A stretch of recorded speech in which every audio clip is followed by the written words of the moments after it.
Bismillahirrahmanirrahim. Assalamu alaikum. Dear students, my name is Abdul Latif. I am your computer science teacher. Last lecture से हम लोग Microsoft word को पढ़ रहे हैं। लास्ट लेक्चर के अंदर हमने इंट्रोडक्शन लिया था माइक्रोसॉफ्ट वर्ड का। तो आज का लेक्चर स्टार्ट करते हैं। सबसे पहले हम माइक्रोसॉफ्ट वर्ड को ओपन कर लेते हैं। जैसे कि डेस्कटॉप के ऊपर ये एक आइकॉन बना हुआ है, शॉर्टकट है इसका, माइक्रोसॉफ्ट वर्ड का डबल क्लिक करते हैं इसके ऊपर और उसके बाद आपके सामने माइक्रोसॉफ्ट वर्ड की कुछ इस तरह का लुक जो है वो नज़र आता है, जिसके अंदर बहुत सारे डॉक्यूमेंट्स आपके सामने हैं। कुछ फॉर्मेटेड हैं, इसमें से हम बिगनर्स हैं, इस वजह से हम ब्लैंक डॉक्यूमेंट को चूज़ करते हैं। ब्लैंक डॉक्यूमेंट को ओपन करते हैं। जैसे ही ब्लैंक डॉक्यूमेंट ओपन करेंगे तो कुछ इस तरह का जो इंट्रेंस लेक्चर है वो हमें नज़र आएगा। हमने लास्ट लेक्चर के अंदर जो पढ़ा था वो ये था क्विक एक्सेस टूल बार।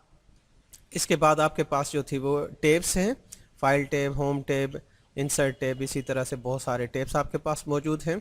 और उसके बाद हमने देखा था कि जब आपके सामने उस टैब के रिबन ओपन हो जाती है, आपके सामने उस टैब के ऑप्शंस जो हैं वो आपके सामने आ जाते हैं। इसके बाद हमने देखा था कि ये जो आपके पास सामने नज़र आ रहा है that is a ruler. Basically ये हॉरिजेंटल रूलर कहलाता है। इसी तरह से अगर आप इस साइड पे देखें तो लेफ़्ट साइड पे आपको एक और रूलर नज़र आता है जिसे हम वर्टिकल रूलर कहते हैं। तो बाकी बीच में ये जो आपके नज़र आ रहा है दैट जो एरिया, इसको हम कहते हैं एडिटर। तो ये एडिटर है, यहाँ पे हम एडिट करेंगे, राइट करेंगे। इसी एडिटर के ऊपर अगर आप देखें तो एक कर्सर ब्लिंक करता हुआ आपको नज़र आता है। तो ये कर्सर इसी वजह से कि आप यहाँ पे कुछ लिख सकें या उस लिखे हुए में कुछ एडिटिंग कर सकें। तो हम यहाँ से स्टार्ट करते हैं। हमारे पास एक टेक्स्ट मौजूद है, उस टेक्स्ट को हम यहाँ पे सिंपल पेस्ट कर लेते हैं। पहले से राइट क्लिक करके पेस्ट कर लिया, ये आपके पास टेक्स्ट जो है वो आ गया है। अब इस टेक्स्ट में के साथ साथ अगर हम देखें तो हमारा जो टैब ओपन है that is a home tab.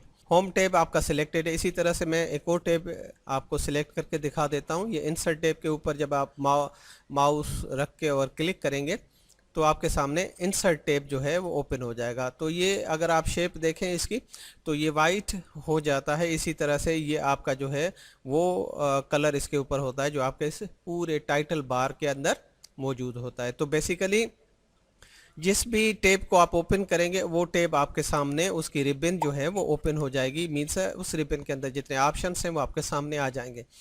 तो हम होम टैब के ऊपर क्लिक कर लेते हैं और फिर देखते हैं कि होम टैब की रिबन, उसके अंदर जो रिबन मौजूद है उस रिबन में क्या क्या ऑप्शंस हमारे सामने आ जाते हैं। सबसे पहले उनको थोड़ा सा रिव्यू कर लेते हैं। तो होम टैब के अंदर जो हमारे पास एक ग्रुप पहला बना हुआ नज़र आ रहा है दैट इज़ अ क्लिपबोर्ड। दूसरा ग्रुप अगर देखें तो ये फ़ॉन्ट का, इसी तरह से पैराग्राफ का, फिर स्टाइल्स का और उसके बाद आपके पास एडिटिंग का ग्रुप बना हुआ है। अगर हम अब ये है कि हम ये देखें कि ये ग्रुप हम इसे क्यों, कैसे, किस तरह से कह रहे हैं। ग्रुप इस वजह से कह रहे हैं कि अगर आप एक वर्टिकल लाइन देखें जो कि ब्रेक कर रही है इन दोनों ग्रुप्स को, तो ये ग्रुप अलग है और इसी तरह से ये वर्टिकल लाइन जब आ गई तो एक और ग्रुप स्टार्ट हो जाता है। जब ये ग्रुप कंप्लीट हो रहा है तो एक और वर्टिकल लाइन आपके सामने आ जाती है। तो ये पहला ग्रुप जो है इसमें देखें तो ये क्लिपबोर्ड कहलाता है। इसी तरह से सेकेंड ग्रुप जो है आपका वो फ़ॉन्ट कहलाता है। तीसरा ग्रुप जो है आपके सामने वो पैराग्राफ का है। इसी तरह से आपके सामने स्टाइल का ग्रुप और फिर एडिटिंग का ग्रुप है। जैसा कि इस एडिटर के अंदर हमने टेक्स्ट को इंसर्ट किया हुआ है, ये टेक्स्ट लिखने में थोड़ा सा टाइम लगता है, इस वजह से मैंने कॉपी पेस्ट किया हुआ है, यहाँ पे पेस्ट कर लिया। ये भी हम समझेंगे कि कॉपी पेस्ट किस तरह से होता है। सबसे पहले हम देखें कि एक टेक्स्ट हमारे पास जब मौजूद है या फिर हम यहाँ पे अगर कोई कर्सर पे इसके बाद हम कुछ राइट करना चाहते हैं, हम आ जाते हैं देयर आर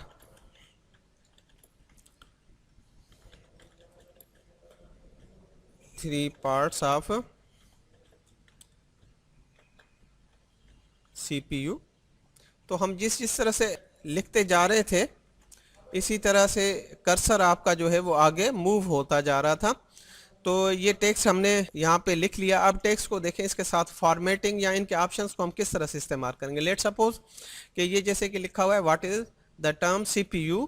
अब इसको सबसे पहले कर्सर या तो आपका राइट लेफ्ट साइड पे है या तो फिर आपका वो कर्सर राइट साइड पे है। कहीं पे भी कर्सर है आप इसे जो है अपने माउस की लेफ्ट की को प्रेस करके उसके बाद आप इसे सिलेक्ट कर लें। जब ये आपका सिलेक्ट हो जाएगा तो सिलेक्ट होने के बाद आप कुछ ऑप्शंस जो है इनके इस्तेमाल कर सकते हैं, जिस तरह से सबसे पहले हम चेक कर लेते हैं फ़ॉन्ट ग्रुप को। तो जो फ़ॉन्ट ग्रुप है, इस ग्रुप के अंदर अगर देखें तो सबसे पहले हम इसकी साइज़ को चेकआउट कर लेते हैं। साइज़ देखें 11 है आपके पास। अगर हम इसकी साइज़ को यहाँ इस एरो पे, ये जो एरो आपका बना हुआ है, ये डाउनवर्ड एरो, यहाँ पे जब आप क्लिक करेंगे तो ड्रॉप डाउन एक आपके पास ओपन हो जाएगी लिस्ट में। जैसे जैसे आप माउस फ्रंट साइजेस दिए हुए, जैसे जैसे आप माउस को मूव करते जाएंगे आपको उसके साथ साथ इसकी साइज़ जो है बढ़ती हुई नज़र आएगी। जैसे जैसे बैक जाएंगे तो इसकी साइज़ कम होती हुई नज़र आएगी। लेट सपोज हम इसकी साइज़ जो है 26 रख लेते हैं। 26 जैसे ही रखने के बाद हम इसे क्लिक करेंगे तो ये 26 की जो फॉर्मेट फ़ॉन्ट है वो साइज़ का फ़ॉन्ट इसके ऊपर अप्लाई हो जाएगा। तो ये फ़ॉन्ट साइज़ जो है आपका 26 का है अभी। इसी तरह से फ़ॉन्ट साइज़ जो है अप्लाई करने के साथ साथ अगर देखें इस फ़ॉन्ट के साथ में आपके पास ये जो नाम लिखे हुए जैसे कैलिब्री, अब ये है बेसिकली फ़ॉन्ट स्टाइल कि फ़ॉन्ट किस तरह का है, किस तरह से आपके ये अल्फाज लिखे हुए हैं। इसे चेकआउट कर लेते हैं। इस एरो के ऊपर हम जब क्लिक करेंगे तो हम देखेंगे बहुत सारे हमें लिखने के स्टाइल्स नज़र आ रहे हैं। ये आपके पास जैसे जैसे आप माउस मूव करते जाएंगे डिफरेंट स्टाइल्स आपके सामने आते जाएंगे। इसमें से कोई भी एक ऑप्शन हम फिलहाल सिलेक्ट कर लेते हैं। एरियल, राउंडेड, एम्प्टी, बोल्ड, ये सिलेक्ट कर लेते हैं। अब देखें जो पहले आपके पास ये जो टेक्स्ट था ये का जो है अब हो गया है एरियल, राउंडेड। बाकी जितना नीचे जो है टेक्स्ट वो एज इट इज़ है। ये इस वजह से है कि अपर जो टेक्स्ट था वो हमने सिलेक्ट कर लिया था। सिलेक्ट करने के बाद ही आपकी ये जो फ़ॉन्ट की जो ऑप्शंस है वो आप इस्तेमाल कर सकते हैं उस सिलेक्टेड टेक्स्ट के ऊपर। अब अगर हम इसकी साइज़ को दोबारा कम करना चाहें, लेट सपोज मैं इसकी साइज़ को रखना चाहता हूँ 14। अब 14 साइज़ है हमारी और वो जो हमारा टेक्स्ट है वो एरियल, राउंडेड है। इसी तरह से आ जाते हैं इनके नीचे। अगर हमारे पास ये बी का ऑप्शन मीन्स है बोल्ड, अगर हम इसे क्लिक करते हैं तो देखें थोड़ा सा हमारा टेक्स्ट जो है वो थिक हो जाता है। दोबारा ये अब ये सिलेक्टेड भी है। ये टेक्स्ट जो आपने यहाँ पे सिलेक्ट किया था उसके ऊपर जो ऑप्शन आपने अप्लाई किया था दैट वाज अ बोल्ड। अब बोल्ड के ऊपर आप जैसे आपने क्लिक किया था तो वो टेक्स्ट जो था वो आपका बोल्ड हो गया था। और ये जो बोल्ड का ऑप्शन है ये आपका इन दूसरे ऑप्शन से अलग ही नज़र आ रहा है, ये सिलेक्टेड है। अब अगर आप दोबारा इसके ऊपर क्लिक करेंगे तो ये अनसिलेक्ट होगा या फिर अनचेक हो जाएगा। अब देखें बोल्ड, ये बोल्ड नहीं है, हट गया इसमें से बोल्ड का ऑप्शन। अब बोल्ड कर लेते हैं दोबारा, ये देखें टेक्स्ट थोड़ा सा आपका बोल्ड हो जाता है। इसी तरह से हम इसके साथ वाले ऑप्शंस को अगर देखें तो ये है इटैलिक। इटैलिक का मतलब है थोड़े से अल्फाज तिरछे आपको नज़र आएंगे। इनको अप्लाई करके देख लेते हैं। जैसे ही इसके ऊपर क्लिक करते हैं तो थोड़े अल्फाज जो है हमारे तिरछे हो जाते हैं। तो आई फॉर द इटैलिक और इसी तरह से you for the underline. Underline जो टेक्स्ट है आपका इसके नीचे जो है लाइन आ जाएगी, इसे हम अंडरलाइन कहते हैं। यहाँ पे अगर आप इसे क्लिक करते हैं तो ये आप देखें कि एक लाइन नीचे इसके अपीयर हो गई। अभी भी अगर देखें तो ये टेक्स्ट हमारा पूरा सिलेक्टेड है, तभी ये हमारे ऑप्शंस इसके ऊपर अप्लाई हो रहे हैं। अगर अनसिलेक्ट करेंगे इसे तो ये ऑप्शंस अप्लाई नहीं होंगे। तो अब यहाँ पे हमने फ़ॉन्ट साइज, बोल्ड को देखा, इटैलिक, अंडरलाइन, इनके ऑप्शंस को देखा। इसी तरह से अंडरलाइन को अनचेक करना है तो यहाँ पे आप दोबारा जो है क्लिक करें। ये देखें अंडरलाइन हट गया इसमें से। इसी तरह से इटैलिक हटाना है, इटैलिक हट गया। इसी तरह से बोल्ड हटाना है तो ये बोल्ड भी हट गया है। इसके साथ साथ अगर हम ऑप्शंस देखें तो ये आपके पास स्ट्राइक थ्रू। स्ट्राइक थ्रू कैसे होता है? जो टेक्स्ट आपका मौजूद है उस टेक्स्ट के अंदर जो सिलेक्टेड टेक्स्ट आपने रखा है उसमें से एक लाइन काटती हुई आगे की तरफ है। इसी तरह से हम इसे स्ट्राइक थ्रू को क्लिक करते हैं, देखें एक लाइन इनके बीच में इसे नज़र आती है, जो है आपका ऑप्शन स्ट्राइक थ्रू। इसी तरह से ये दो ऑप्शंस हैं, लेकिन ये दो ऑप्शंस जो है ये अगर हम न्यूमेरिकल कुछ लिखते हैं और उनके सामने ऑप्शंस को इस्तेमाल करते हैं तो हम दोबारा यहाँ पे न्यूमेरिकल कुछ लिख लेते हैं। लेट सपोज ये न्यूमेरिकल में देना चाहता हूँ। न्यूमेरिकल में जैसे हमारा ए और स्क्वायर, लेकिन अब ए स्क्वायर जो है ये देखें A2 लिखा हुआ है, ये स्क्वायर नहीं है। तो हमें अगर स्क्वायर इसे बनाना है तो अब इस 2 को सिलेक्ट कर लेते हैं, ए को छोड़ देते हैं क्योंकि 2 के ऊपर ही हमारा ऑप्शन अप्लाई होगा। ये देखें ए और एक्स और ऊपर उसके ऊपर जो है वो पावर दिया हुआ है। इसी तरह से अगर इस ऑप्शन को चूज करेंगे तो ये आपका ए स्क्वायर बन जाएगा। अब अगर आप इसे देखना चाहते हैं, हम इसे सिलेक्ट करते हैं। अभी छोटी स्क्रीन आपको नज़र आ रही होगी, हम इसे जूम करके देखने की कोशिश करते हैं। ये आपका जूम मैंने लास्ट टाइम आपको बताया था कि यहाँ से आप इसे जूम कर सकते हैं स्क्रीन को। तो 100% है, हम इसे और बढ़ा देते हैं। देखें अब जैसे जैसे आप देखेंगे तो ये ए स्क्वायर नज़र आ रहा है आपको। तो इसी तरह से हम इसे जूम को हटा भी सकते हैं, कम कर सकते हैं। तो इसी तरह से बढ़ा सकते हैं। प्लस पे आप क्लिक करते रहेंगे तो ये बढ़ता रहेगा, इसी तरह से माइनस पे क्लिक करेंगे तो ये जूम कम होता रहेगा। अब आ जाते हैं, ये जो 2 का जो है वो पावर है ए पावर A2। ये अगर आप 2 जो है नीचे देना चाहते हैं तो हम इसे सिलेक्ट कर लेते हैं 2 को, और उसके बाद हम इस ऑप्शन को दोबारा, ये जो है आपका सबस्क्रिप्ट कहलाता है, ये सुपर स्क्रिप्ट कहलाता है। तो सुपर स्क्रिप्ट का मतलब है ऊपर पावर या ऊपर जो है टेक्स्ट को करना, इसी तरह से सुपर स्क्रिप्ट हो जाएगा। इसी तरह से आपका सबस्क्रिप्ट हो जाएगा, तो ये फिर नीचे की तरफ आ जाएगा। इसे क्लिक करके देखते हैं, ये देखें वही 2 जो ऊपर था अब दोबारा हमारा नीचे आ गया है। तो ये सबस्क्रिप्ट इस तरह से ऑप्शन इस्तेमाल करेंगे, इसी तरह से सुपर स्क्रिप्ट जो है ये ऑप्शन इस तरह से इस्तेमाल करेंगे। तो हमें यहाँ पे समझ में आ गया कि ये जो फ़ॉन्ट ग्रुप है इसके ऑप्शंस को हम किस तरह से इस्तेमाल करेंगे। हमने हर वो टेक्स्ट जिसके ऊपर ये फॉर्मेटिंग अप्लाई करनी थी उसे हमने सिलेक्ट करा है, और उसके बाद ही हमने उसके ऊपर वो ऑप्शंस को इस्तेमाल करके देखा है। तो अब आ जाते हैं कि अगर ये टेक्स्ट जो है, मैं इसे जूमिंग थोड़ी सी कम कर लेता हूँ, ये 110% पे है अभी। तो हम इसकी जूमिंग कम करने के बाद देखें ये जो टेक्स्ट है आपका, ये इसकी फ़ॉन्ट साइज़ क्या है, इसको हम क्लिक करके देख लेते हैं। यहाँ पे हमारी फ़ॉन्ट साइज़ है इसकी 11, और इसका फ़ॉन्ट स्टाइल जो है ये कैलिब्री है। इसी तरह से हम इसे पूरे टेक्स्ट को सिलेक्ट कर लेते हैं। अब जो ऑप्शन आपके पास मौजूद है ये इंक्रीज फ़ॉन्ट है, और ये आपके पास डिक्रीज फ़ॉन्ट है। ये फ़ॉन्ट बढ़ता जाएगा, इसकी साइज़ बढ़ती जाएगी और इससे उसकी साइज़ घटती जाएगी। हम पहले इंक्रीज फ़ॉन्ट को जो है उसको अप्लाई करके देखते हैं। इसे जैसे जैसे क्लिक करते रहेंगे ये देखें आपका फ़ॉन्ट बढ़ता जाएगा। इसी तरह से आप अगर इसके फ़ॉन्ट साइज़ को डिक्रीज़ करना चाहते हैं तो जैसे जैसे आप इसके ऊपर क्लिक करते रहेंगे इसी तरह से आपका फ़ॉन्ट कम होता जाएगा। तो ये इंक्रीज फ़ॉन्ट, ये आपका डिक्रीज फ़ॉन्ट। तो हमें समझ में आया कि जो फ़ॉन्ट ग्रुप है इसके अंदर जो ऑप्शन है इन्हें किस तरह से इस्तेमाल करते हैं। इसी तरह से अगर आप ये देखें तो ये चेंज केस है। अब केस आप सोच रहे होंगे कि चेंज केस कैसे होता है। लेट्स सपोज देखेंगे कि ये जो आपके टेक्स्ट लिखा हुआ है इसमें सी जो है ये कैपिटल है, इसी तरह से प्रोसेसिंग में पी जो है ये कैपिटल है, यू जो है ये कैपिटल है। तो इसी तरह से ये आपका टेक्स्ट हर वो वर्ड जो आपका जो लिखा हुआ है उस वर्ड का जो पहला अल्फाज है वो कैपिटल नज़र आ रहा है।